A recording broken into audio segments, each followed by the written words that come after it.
രാമ ഹരേ ഹരേ ഹരേ കൃഷ്ണ കൃഷ്ണ കൃഷ്ണ ഹരേ ഹരേ ഹരേ രാമ രാമ രാമ ഹരേ ഹരേ ഹരേ കൃഷ്ണ കൃഷ്ണ കൃഷ്ണ ഹരേ ഹരേ ഹരേ രാമ രാമ രാമ ഹരേ ഹരേ ഹരേ കൃഷ്ണ കൃഷ്ണ കൃഷ്ണ ഹരേ ഹരേ ഹരേ രാമ രാമ രാമ ഹരേ ഹരേ ഹരേ കൃഷ്ണ കൃഷ്ണ കൃഷ്ണ ഹരേ ഹരേ ഹരേ രാമ രാമ രാമ ഹരേ ഹരേ ഹരേ കൃഷ്ണ മാതാജി പ്രണാമം.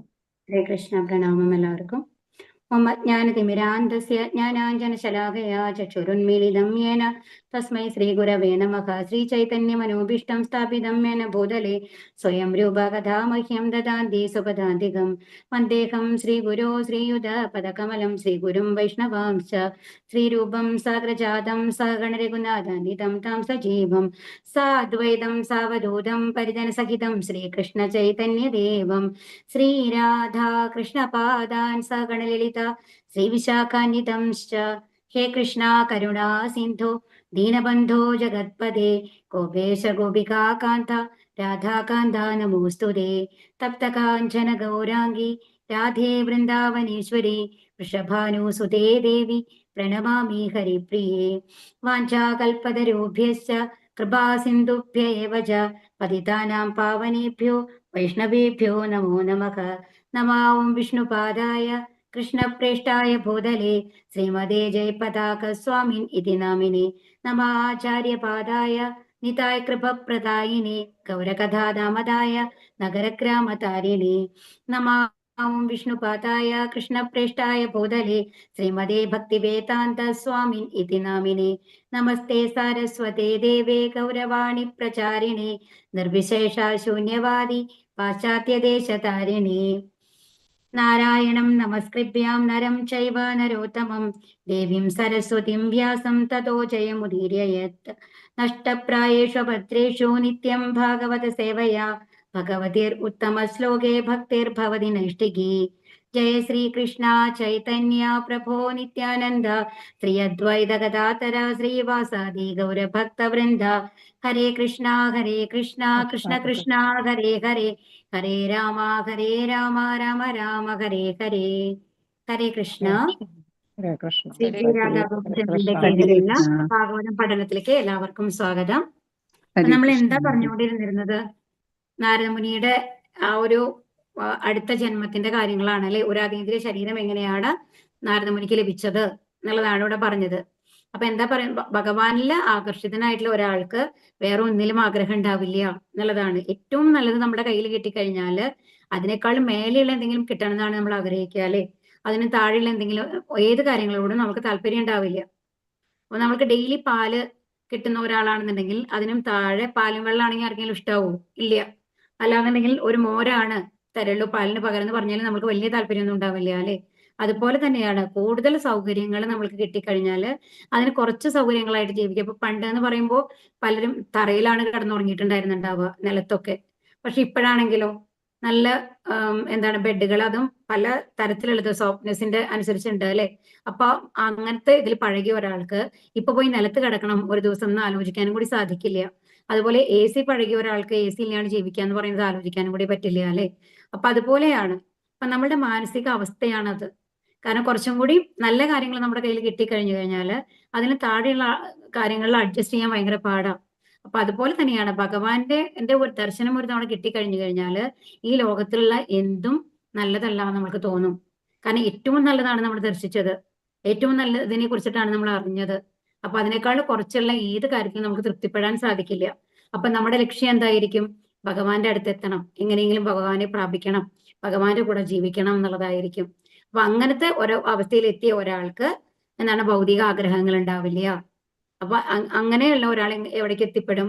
ഭഗവാന്റെ അടുത്തേക്ക് എത്തിപ്പെടും എന്നുള്ളതാണ് ഇതിനു മുമ്പത്തെ ശ്ലോകത്തിൽ നമ്മൾ പഠിച്ചത്. ഇനി ശ്ലോകം 34.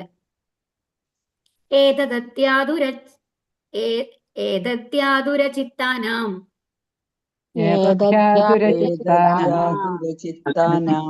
സ്പർശേച്ഛയാമുഹുഃ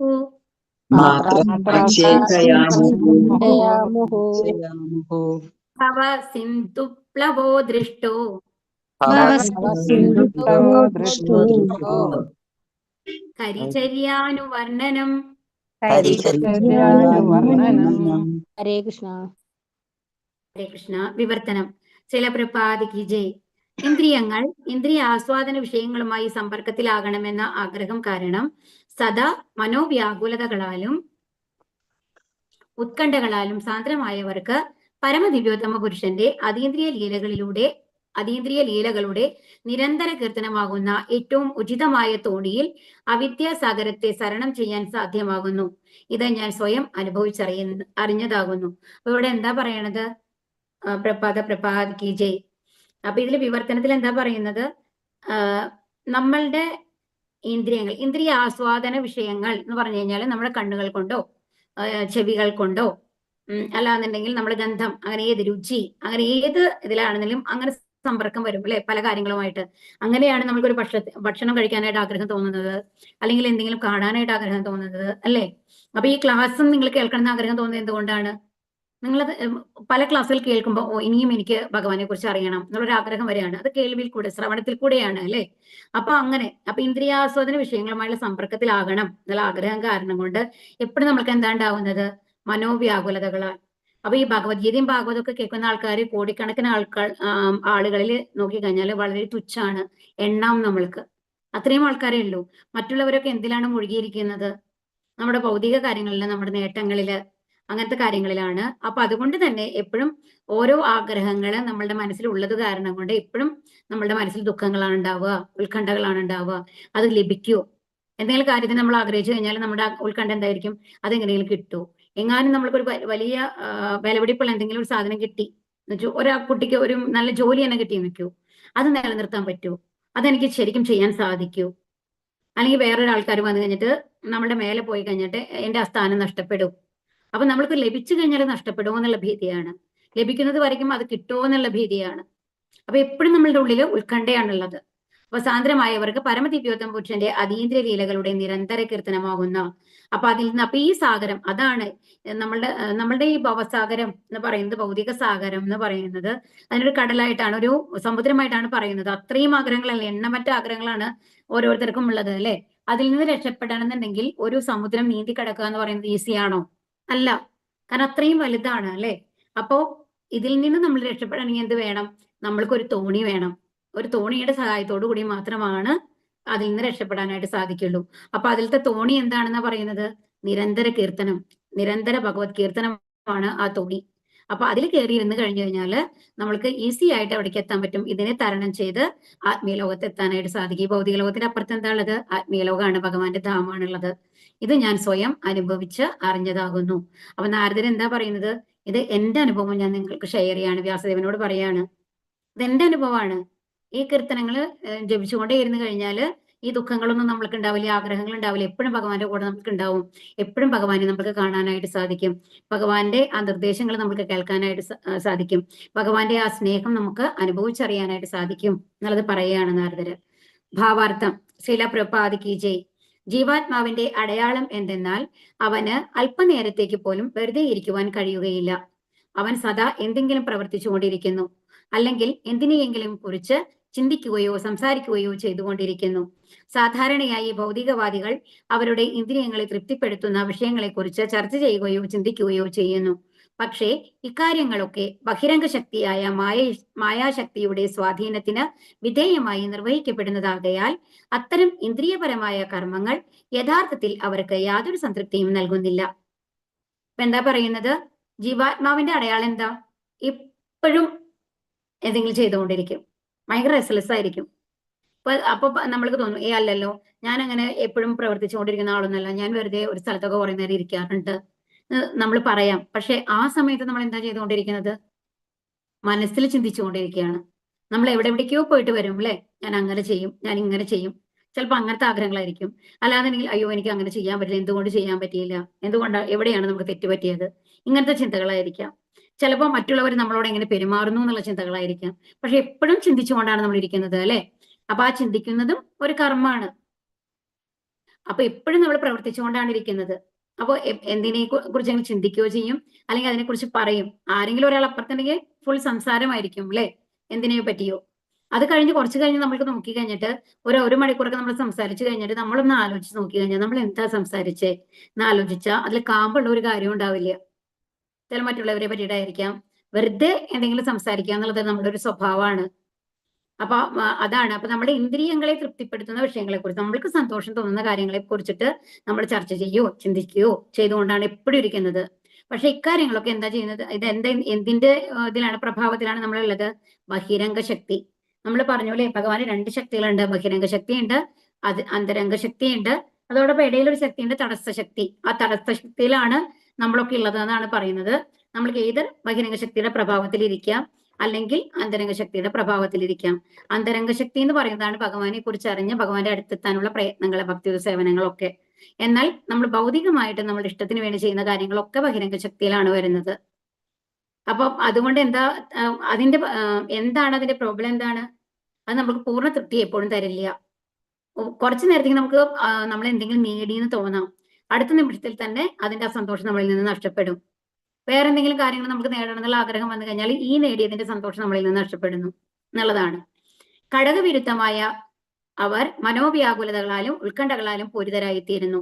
ഇതിനെ മായ അല്ലെങ്കിൽ ഇല്ലാത്ത ഒന്ന് എന്ന് വിശേഷിപ്പിക്കുന്നു.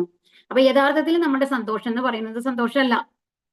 കാരണം സന്തോഷം എന്ന് പറയുന്നത് ഒരു ശാശ്വതമായിട്ടുള്ള അവസ്ഥയാണ് സത്യം പറഞ്ഞാല്. പക്ഷെ ഈ ഭൗതിക ലോകത്തിൽ അങ്ങനെ ശാശ്വതമായിട്ട് ഒരു ഏത് അവസ്ഥകളും ഇല്ലല്ലോ. ഒരു സന്തോഷം വന്നാൽ ഒരു ദുഃഖം വരും. നമ്മൾ പലപ്പോഴും പറഞ്ഞു, നമ്മൾക്ക് ഇഷ്ടപ്പെട്ട ആഹാരം തന്നെ കുറച്ചധികം നമ്മൾ കഴിച്ചു പോയാൽ എന്താ ഉണ്ടാവുക?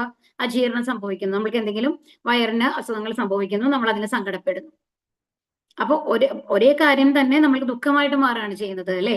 അപ്പൊ ഏത് കാര്യം എടുത്താലും അങ്ങനെയാണ് നമ്മളുടെ ഈ ഭൗതിക ലോകത്തില്. അപ്പൊ ആകയാൽ ഇന്ദ്രിയാസ്വാദനത്തിൽ വ്യാപൃതരായ അത്തരം ഹതാശരായ ജീവാത്മാക്കൾക്ക് ഭഗവത് ചരിത്രങ്ങളെ കുറിച്ച് സദാ ആലപിക്കുന്നത് സംതൃപ്തി ഏകുമെന്ന് ശ്രീ നാരദമുനി സ്വന്തം അനുഭവത്തിൽ നിന്നും ഉദ്ബോധിപ്പിക്കുന്നു. അപ്പൊ നാരദമുനി നമ്മളോട് പറയാണ്, ഞാനും ഒരു സാധാരണ ഒരു ജോലിക്കാരി സ്ത്രീയുടെ മകനായിട്ട് ജനിച്ചതാണ്. അപ്പൊ എനിക്ക് പോലും ഭഗവാൻ ആ അനുഗ്രഹം തന്നിട്ടുണ്ട്. ആ സദാ കീർത്തനങ്ങൾ ചൊല്ലിയത് കൊണ്ട്, ആ ശുദ്ധഭക്തന്മാരുടെ സമ്പർക്കം കൊണ്ട്. അപ്പോ ഈ ലോകത്ത് ജനിക്കുന്ന ഏത് അവസ്ഥയിലുള്ള, ഏത് സാമ്പത്തിക നിലയിലുള്ള ഒരാളാണെന്നുണ്ടെങ്കിലും നാരദമുനിക്ക് വിദ്യാഭ്യാസം ഉണ്ടായിരുന്നു? ഇല്ല. കാരണം 5 വയസ്സിന്റെ സമയത്ത് വரைക്കും അമ്മയുടെ കൂടെ ജോലി ചെയ്യുന്ന സ്ഥലത്തേക്ക് കൊണ്ടുപോവാണ് ചെയ്തിരുന്നത്. കുട്ടിയെ നോക്കാൻ ആരും ഇല്ലാത്തത് കൊണ്ട്, അച്ഛനില്ലല്ലോ, അത് കാരണം കൊണ്ട്. അതുകൊണ്ട് വിദ്യാഭ്യാസം ഒന്നും കൊടുത്തിട്ടില്ല. ഇപ്പൊ നാരദമുനി ഏത് അവസ്ഥയിലാണുള്ളത്? ഭഗവാന്റെ അനുഗ്രഹം കൊണ്ട് എല്ലാ ജ്ഞാനവും നേടിക്കൊണ്ട്. അപ്പൊ എപ്പോ ഭഗവാൻ നമ്മളില് ആ ഒരു പ്രീതി അടയുന്നുവോ, ഭഗവാന്റെ ഭക്തനായി നമ്മൾ മാറുന്നുവോ, അപ്പൊ എല്ലാ ജ്ഞാനവും നമ്മൾക്ക് ലഭിക്കും എന്നുള്ളതാണ് ഭഗവാന്റെ അനുഗ്രഹം കൊണ്ട്.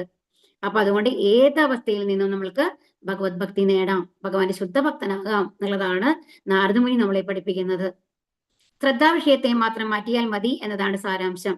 ജീവാത്മാക്കൾ ചിന്തിക്കുന്നതോ വികാരം കൊള്ളുന്നതോ ആഗ്രഹിക്കുന്നതോ പ്രവർത്തിക്കുന്ന പ്രക്രിയയെയോ തടയാൻ ആർക്കും സാധ്യമല്ല.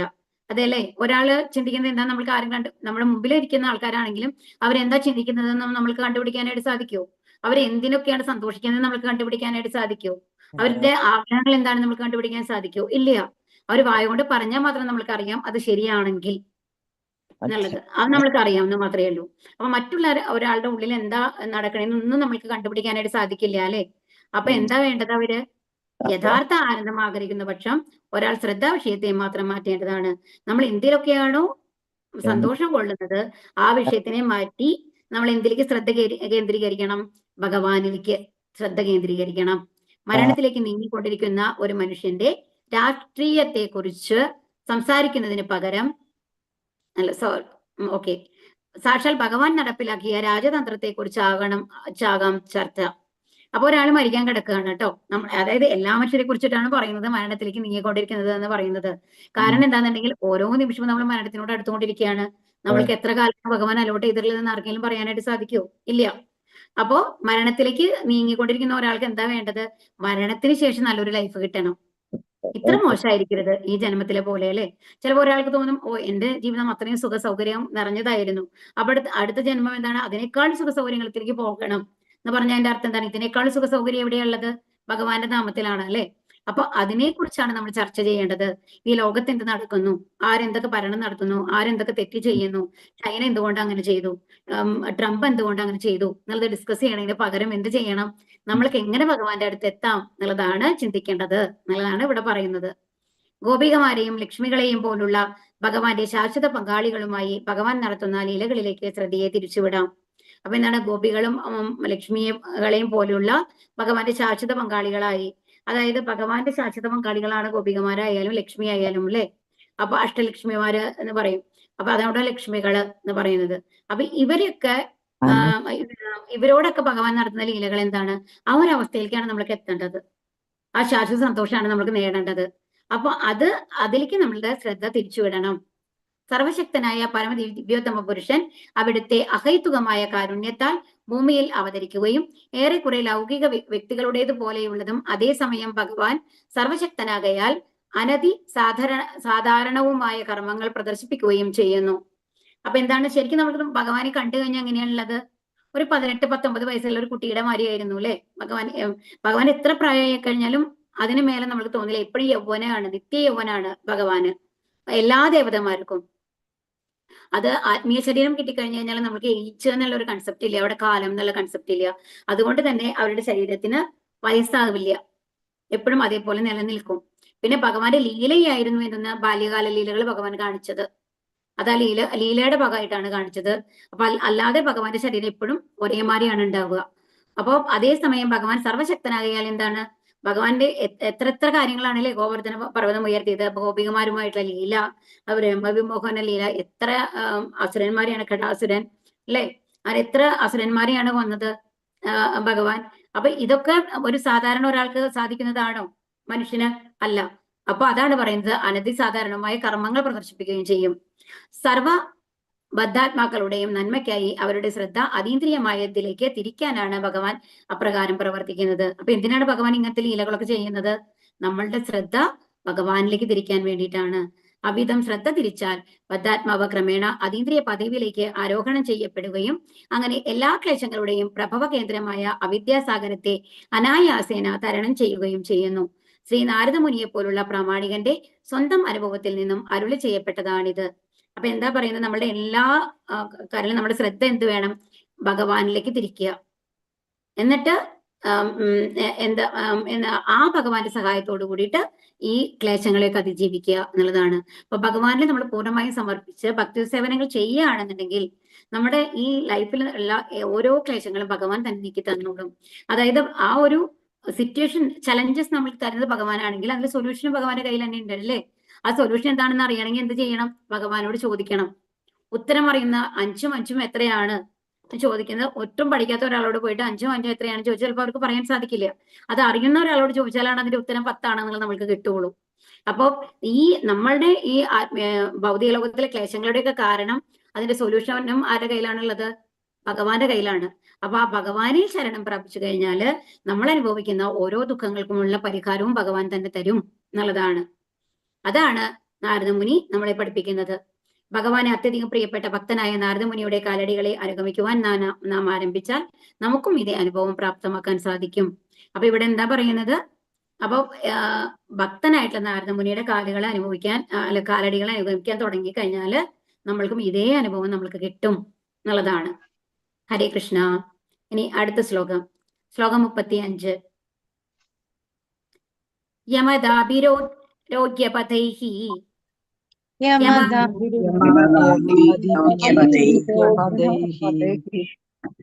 കാമലോഭഹതോ മുഹുഃ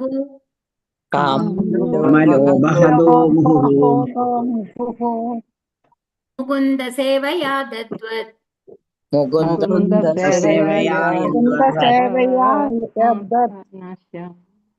അതാത്മാധാനശാമ്യതി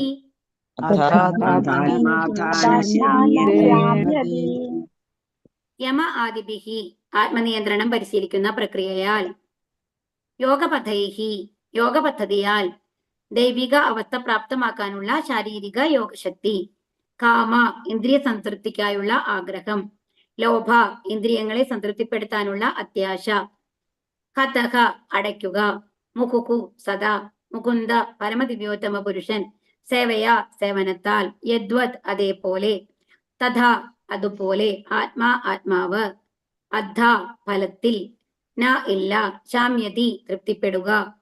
വിവർത്തനം. ചില പ്രഭാതിക്ക് ജയ്. യോഗ പദ്ധതി മൂലം ഇന്ദ്രിയ നിയന്ത്രണം പരിശീലിച്ച് ഒരാൾക്ക് കാമലോഭങ്ങളുടെ ഉപദ്രവങ്ങളിൽ നിന്നും ആശ്വാസം നേടാമെന്നത് സത്യമാണ്. പക്ഷേ ആത്മാവിന് സംതൃപ്തി നൽകാൻ ഇവ പര്യാപ്തമല്ല. കാരണം ഇത്, അതായത് സംതൃപ്തി, പരമദിവ്യോത്തമ പുരുഷന്റെ ഭക്തിയുത സേവനത്തിൽ നിന്നും ലഭിക്കുന്നതാണ്. അപ്പൊ ഇനി നമ്മൾ പറഞ്ഞു അഷ്ടാംഗ യോഗ. നമ്മൾ ഭഗവത്ഗീത പഠിച്ചു കഴിഞ്ഞപ്പോ എല്ലാവരും പഠിച്ചതാണല്ലേ യമ, നിയമ, പ്രത്യാഹാര, പ്രാണായാമ, ആസന, അതെല്ലാം നമ്മൾ പഠിച്ചതല്ലേ. അപ്പം ലാസ്റ്റ് എന്തിലാണ് എത്തുക? ധാരണ, സമാധിയിലെത്തുന്നു അല്ലെ. അപ്പൊ ആ യോഗ പദ്ധതി ഒക്കെ പരിശീലിച്ചിട്ട് ആ യോഗ പരിശീലിക്കുമ്പോൾ എന്താ ഗുണം? നമ്മൾക്ക് ഇന്ദ്രിയ നിയന്ത്രണം സാധിക്കുന്നു. നമ്മൾ ഇന്ദ്രിയങ്ങളെ ഉള്ളിലേക്ക് വലിക്കുകയാണ് ചെയ്യുന്നത് പ്രത്യാഹാര എന്ന് പറയുമ്പോൾ. അപ്പൊ ആ ഇന്ദ്രിയങ്ങളെ ഉള്ളിലേക്ക് വലിച്ച് ധ്യാനത്തിലിരിക്കുമ്പോൾ നമ്മുടെ ഇന്ദ്രിയങ്ങളെല്ലാം നമ്മുടെ നിയന്ത്രണത്തിലാണ് അല്ലെ. അപ്പൊ അങ്ങനെ നമ്മൾ സമാധിയിൽ എത്തിക്കഴിഞ്ഞാൽ എന്താ അപ്പൊ പറഞ്ഞത്? ഈവൻ നമ്മുടെ പ്രാണവായുവിനെ പോലും നമ്മുടെ രന്ധ്രത്തിൽ കൂടി പുറത്തേക്ക് എടുക്കാം എന്നാണ് പറയുന്നത്. അപ്പൊ അങ്ങനെ എന്തിൽ നിന്ന് അയാൾക്ക് രക്ഷ ലഭിക്കുന്നു? കാമലോഭങ്ങളുടെ ഉപദ്രവങ്ങളിൽ നിന്ന്. അപ്പൊ അങ്ങനെ ഇരിക്കുന്ന ഒരാൾക്ക് മറ്റു ആരുമായിട്ടും കണക്ഷൻ ഇല്ല അല്ലെ. അതുകൊണ്ട് തന്നെ ആഗ്രഹങ്ങളില്ല. അതുപോലെ എന്തെങ്കിലും നേടണം എന്നുള്ള ഇച്ഛകളൊന്നും വരുന്നില്ല. അപ്പൊ അതുകൊണ്ട് തന്നെ എന്താണ്? കാമലോഭങ്ങളുടെ ഉപദ്രവങ്ങളിൽ നിന്നും ആശ്വാസം നേടാം അല്ലെ. അപ്പൊ ഒരാഗ്രഹങ്ങൾ ഉണ്ടാവില്ല അയാൾക്ക്. പക്ഷേ ആത്മാവിന് സംതൃപ്തി നൽകാൻ ഇത് പര്യാപ്തമല്ല. അപ്പൊ എന്തുകൊണ്ടാണ് നമ്മൾ ഭക്തി സേവനം ചെയ്യേണ്ടത് എന്നുള്ളതിന്റെ ഉത്തരാണ് ഈ ശ്ലോകം നമ്മൾക്ക് തരണത്. അപ്പൊ എന്താണ്? ആത്മാവിന് സംതൃപ്തി നൽകാൻ ഇതിന് സാധ്യമല്ല. എന്താ കാരണം? കാരണം പരമദിവ്യോത്തമ പുരുഷന്റെ ഭക്തി സേവനത്തിൽ നിന്നും ലഭിക്കുന്നതാണ്. ഈ നമ്മൾക്ക് യഥാർത്ഥത്തിലുള്ള ആനന്ദം എന്ന് പറയുന്നത് എല്ലാത്തിനെയും നിയന്ത്രിച്ച് ഒരാഗ്രഹവും ഇല്ലാണ്ട് ഇരിക്കുക എന്നുള്ള അവസ്ഥയിൽ നിന്ന് ലഭിക്കുന്നതല്ല. ഭഗവാന് വേണ്ടി സേവ ചെയ്യുമ്പോഴാണ് ശരിക്കും യഥാർത്ഥ ആനന്ദം നമ്മൾക്ക് ലഭിക്കുന്നത് എന്നാണ് പറയുന്നത്. പക്ഷെ അവിടെ ഒരു സേവനം ഇല്ലല്ലോ നമ്മള് ഇങ്ങനെ ധ്യാനത്തിലിരിക്കുന്ന സമയത്ത്. ഭാവാർത്ഥം. ശീല പ്രഭാതിക്ക് ജയ്. യോഗം ഇന്ദ്രിയ നിയന്ത്രണത്തെ ലക്ഷ്യമാക്കുന്നു. ആസനം, മനനം, അനുഭൂതി, ഇച്ഛാശക്തി, ഏകാഗ്രത, ധ്യാനം, അതീന്ദ്രിയതയിലുള്ള ലയനം എന്നിങ്ങനെയുള്ള ശാരീരിക യോഗാഭ്യാസ പ്രക്രിയയിലൂടെ ഇന്ദ്രിയങ്ങളെ നിയന്ത്രിക്കാം. അപ്പൊ യോഗം എന്ന് പറയുന്നത് എന്തിനു വേണ്ടിയിട്ടാണ്? ഇന്ദ്രിയ നിയന്ത്രണങ്ങൾ. നമ്മൾ പറഞ്ഞു അല്ലെ. ആസന എന്ന് പറയുന്നത് എന്താണ്? ഒരു കുശപ്പുല്ലിന്റെ മേലെ, പണ്ടത്തെ നിയമങ്ങൾ അനുസരിച്ച് ആ പുല്ലിന്റെ മേലെ നമ്മൾ ഇരിക്കണം. ഒരുപാട് ഹൈറ്റ് ഉണ്ടാവാൻ പാടില്ല. അതുപോലെ നമ്മളുടെ നിലത്ത് തൊടുന്ന മാതിരി ആവാൻ പാടില്ല. അങ്ങനെയാണ് നമ്മൾ ഇരിക്കേണ്ടത്. അതിന്റെ പ്രത്യേക പോസ്റ്ററിൽ നമ്മൾ ഇരിക്കും അല്ലെ. അപ്പൊ അങ്ങനെ ഇരുന്നു കൊണ്ടാണ് നമ്മൾ ധ്യാനിക്കുന്നത്. അപ്പൊ ആസനം, മനനം, അനുഭൂതി, ഇച്ഛാശക്തി, ഏകാഗ്രത, ധ്യാനം. അപ്പൊ അത് കഴിഞ്ഞിട്ട് എന്ത് ചെയ്യുന്നു? നമ്മൾ എല്ലാ ഇന്ദ്രിയങ്ങളെയും നമ്മുടെ ഉള്ളിലേക്ക് വലിക്കുന്നു. എന്നിട്ടാണ് നമ്മൾ ധ്യാനിച്ചുകൊണ്ടിരിക്കുന്നത് അല്ലെ. അപ്പൊ ഇങ്ങനെ ശാരീരിക യോഗാഭ്യാസ പ്രക്രിയയിലൂടെ ഇന്ദ്രിയങ്ങളെ നിയന്ത്രിക്കാം. അപ്പൊ ആമ തന്റെ ഇന്ദ്രിയങ്ങളെ ഉള്ളിലേക്ക് വലിക്കുന്ന പോലെ എന്നാണ് അതിന് ഉദാഹരണം എപ്പോഴും പറയുക. ഇന്ദ്രിയങ്ങൾ വിഷസർപ്പങ്ങളായി കരുതപ്പെടുന്നു. അപ്പൊ ഇന്ദ്രിയങ്ങളെ വിഷസർപ്പങ്ങളായിട്ട് കരുതുന്നു. എന്താ കാരണം? എപ്പോഴാണ് നമ്മൾക്ക് തെറ്റ് ചെയ്യാനുള്ള, അപ്പൊ നമ്മളുടെ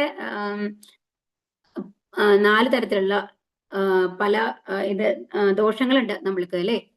കലിയുഗത്തിൽ എസ്പെഷ്യലി. അത് ഏതൊക്കെയാണെന്ന് ആർക്കെങ്കിലും ഓർമ്മയുണ്ടോ? നമ്മളെപ്പോഴും ഒരു ഇല്യൂഷനിലായിരിക്കും. അതായത് വാസ്തവം നമ്മൾ വിചാരിക്കുന്ന പല കാര്യങ്ങളും വാസ്തവമായിരിക്കണമെന്നില്ല. നമ്മൾ കരുതും. നമ്മൾക്ക് എപ്പോഴും ഓരോരുത്തർക്കും എന്താ തോന്നുന്നത്? അവർ ചെയ്യുന്നത് ശരിയാണ് എന്ന്. ശരിക്കും എല്ലാവരും ചെയ്യുന്നത് ശരിയാവണമെന്നില്ല. തെറ്റുകളും വരാം അല്ലെ.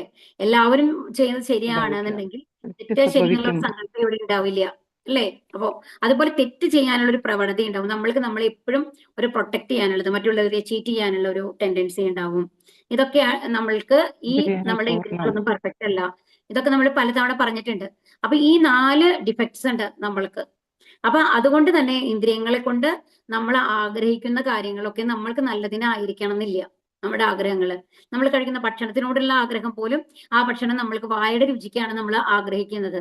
എന്നാൽ അത് ദേഹത്തിന് നല്ലതായിരിക്കണം എന്നില്ല. അതുകൊണ്ടാണ് ഇവിടെ എന്തെന്ന് പറയുന്നത്? ഇന്ദ്രിയങ്ങൾ വിഷസർപ്പങ്ങൾ. വിഷസർപ്പങ്ങളുടെ പ്രത്യേകത എന്താണ്? അങ്ങനത്തെ സർപ്പത്തിന് പാല് കൊടുത്തു കഴിഞ്ഞാലും അത് തിരിച്ചു കടിക്കും എന്നുള്ള ഒരു ചൊല്ല് നമ്മൾ കേട്ടിട്ടുണ്ട് അല്ലെ. അപ്പോ നമ്മളുടെ ആഗ്രഹത്തിന് വേണ്ടിയിട്ട് നമ്മൾക്ക് വായിക്ക് രുചിയായിട്ട് നമുക്ക് തോന്നുന്ന കാര്യം പോലും നമ്മളുടെ ആരോഗ്യത്തിന് ഹാനികരമാകാം. അപ്പൊ നമ്മൾ കഴിക്കുന്ന കാര്യങ്ങൾ തന്നെ നമുക്ക് തിരിച്ചടിക്കുകയാണ് ചെയ്യുന്നത് അല്ലെ. അതുകൊണ്ടാണ് ഇവിടെ വിഷസർപ്പങ്ങളുമായിട്ട് ഉപമിച്ചേക്കണത് കേട്ടോ. യോഗ പ്രക്രിയ അവയെ കേവലം നിയന്ത്രിക്കാനുള്ളതാകുന്നു. നേരെ മറിച്ച് ശ്രീ നാരദമുനി ഇന്ദ്രിയ നിയന്ത്രണത്തിനായി മറ്റൊരു മാർഗം ശുപാർശ ചെയ്യുന്നു.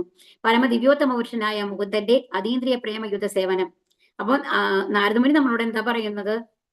ഇതൊന്നുമല്ല ചെയ്യേണ്ടത്. എന്താ ചെയ്യേണ്ടത്? ഭഗവാനെ, മുകുന്ദന്റെ പ്രേമയുദ്ധ സേവനം, ഭഗവാനെ സ്നേഹിച്ചുകൊണ്ട് ഭഗവാന് വേണ്ടി സേവനങ്ങൾ ചെയ്യൂ എന്നാണ് പറയുന്നത്.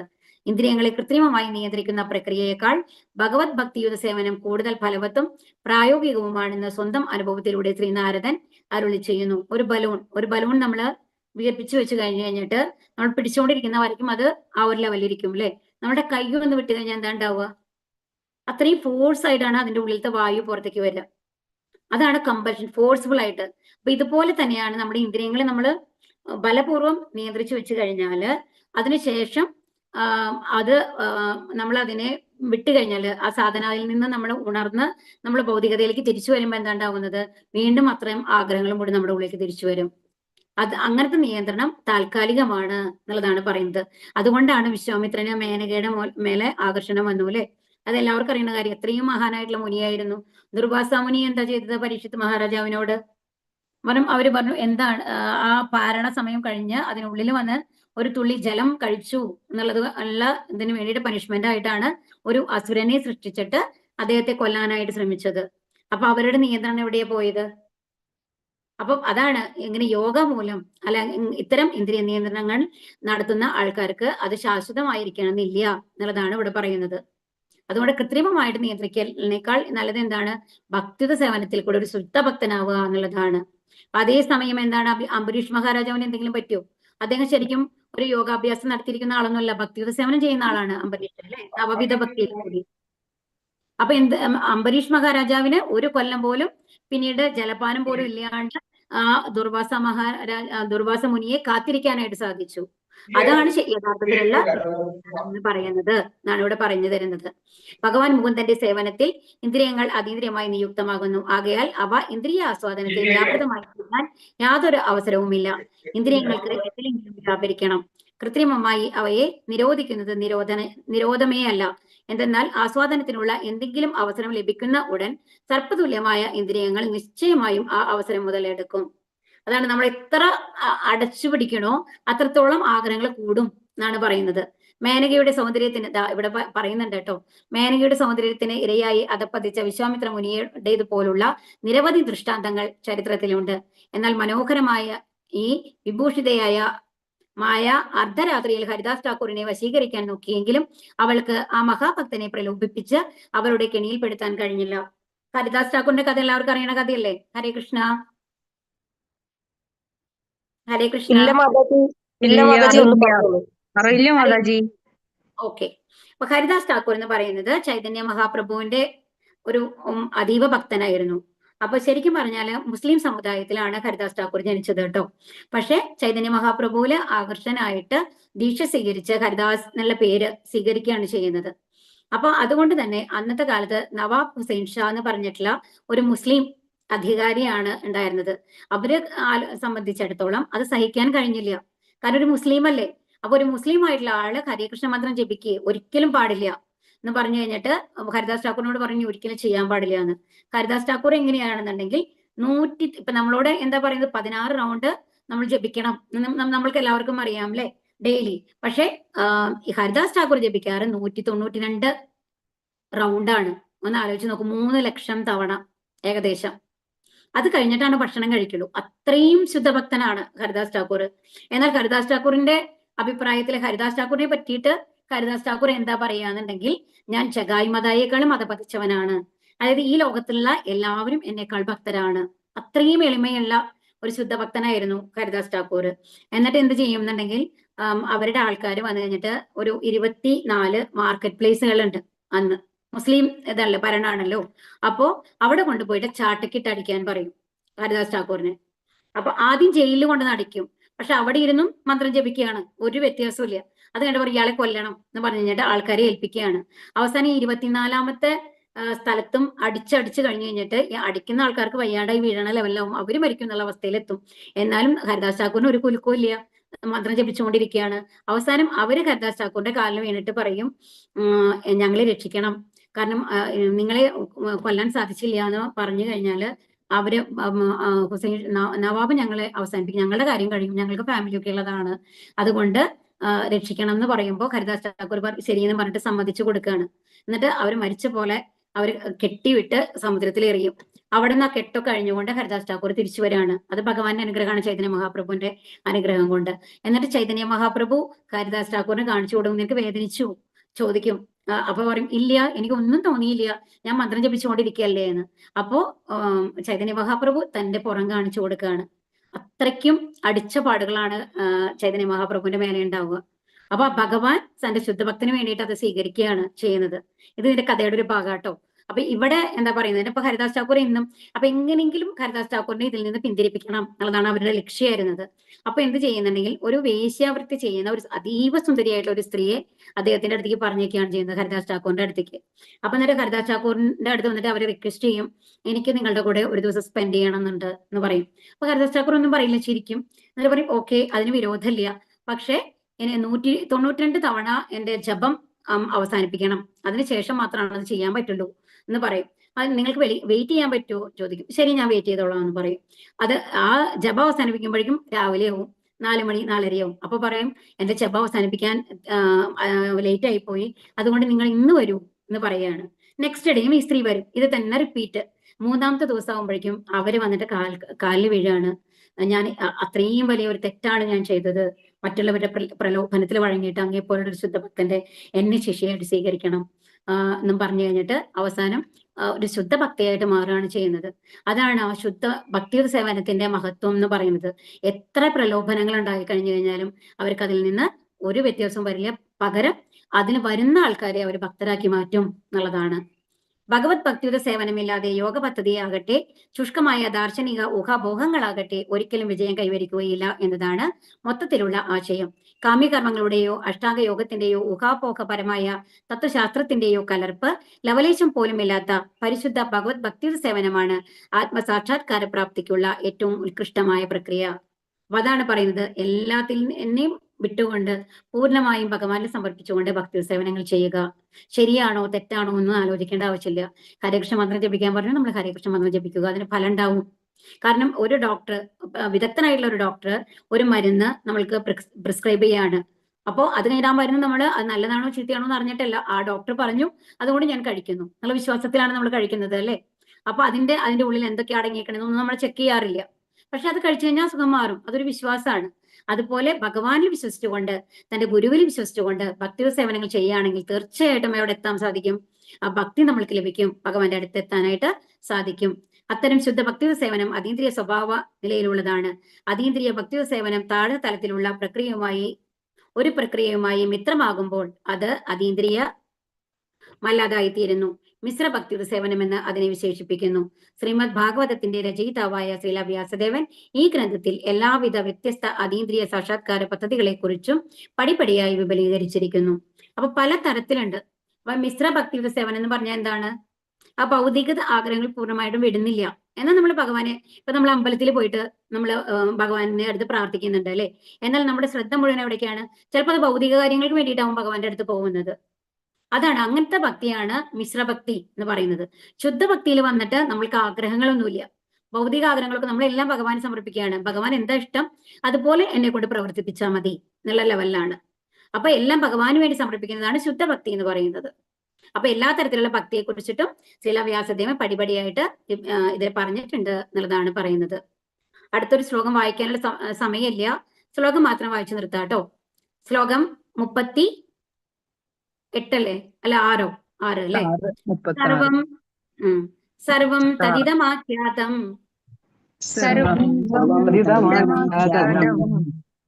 യത്പൃഷ്ടോഹം ത്വയാ നഘ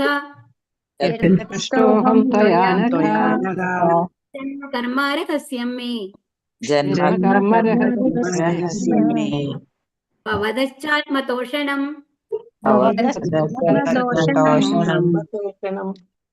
സർവം എല്ലാം തത് അത് ഇതം ഇത് ആഖ്യാതം വിശദീകരിച്ചത് തത് എന്തൊക്കെ പൃഷ്ടക അന്വേഷിക്കയാൽ അഹം ഞാൻ ത്വയാ അങ്ങയാൽ അനഘ യാതൊരു പാപങ്ങളുമില്ലാത്ത ജന്മ ജനനം കർമ്മ കർമ്മങ്ങൾ രഹസ്യങ്ങൾ മേ എന്റെ ഭവതഹ അങ്ങയുടെ ച ആത്മാ സ്വന്തം തോഷണം സംതൃപ്തി. ഹരേ കൃഷ്ണ.